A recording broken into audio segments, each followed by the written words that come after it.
You're about to see some major changes at the beauty aisle. Monday, President Obama signed a bipartisan bill to phase out microbeads from all beauty products by the year 2017. In the latest edition of Popular Science magazine, there's an investigation of the impact microbeads have on our drinking water.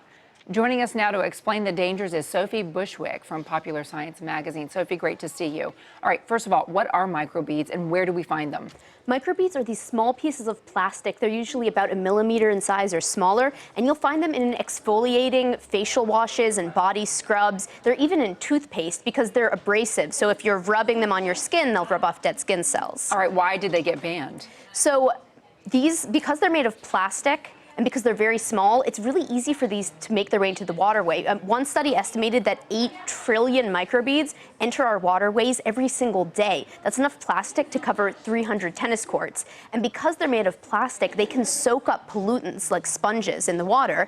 And then if a fish is swimming by and looks at one, they'll say, oh, look, it's a fish egg, and eat it. So fish and other marine organisms are eating these little pieces of plastic, eating the pollutants that the plastics have picked up and the byproducts, and then that is entering the food chain. So if you've eaten a fish that's eaten plastic that had chemicals in it, you could be eating those chemicals. And I understand that you found some of it was even more direct than the food that you eat. Some of it might be what you're drinking as well. So yeah, this isn't just microbeads, but little pieces of plastic are a huge problem. One study found 1.1 million small pieces of plastic in every square kilometer of Lake Ontario. And this is an issue because these small pieces of plastic, it's hard to filter them out, so they even made their way into beer. How long have we known about the detrimental impact, though, of the microbeads? Well, we've always known microplastics are a problem, but it wasn't until, I think, there was a 2012 study that was looking at plastics in the Great Lakes, and they found just how many pieces of microplastic, that's plastic smaller than 5 millimeters, are getting into the water. So environmental activists have pressured some of these big beauty brands to stop using microbeads in their products, but now it's not going to be a choice.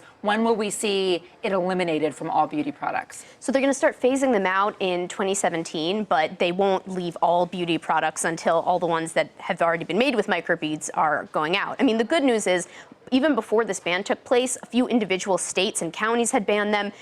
These beauty companies had actually pledged to get microbeads out of their products, to phase them out, even before the bill passed. All right, and we just showed the graphic, but what do we have to look for if you're interested in buying products that are free from microbeads so that you're not contributing to the problem? So most microbeads are made of a kind of plastic called polyethylene or polypropylene. So if you look in the ingredients list of your favorite beauty product and it says polyethylene or polypropylene, or if you look at a beauty product and you see it's got bright colored dots in it, those are microbeads. And if you already have some beauty products in your cabinet right now that have those ingredients in, what do you do with it? Well, you don't want to wash them down the drain. I'd say you should probably just throw them away. Okay. Thank you so much, Sophie, for joining us. Appreciate that. Thanks for having me.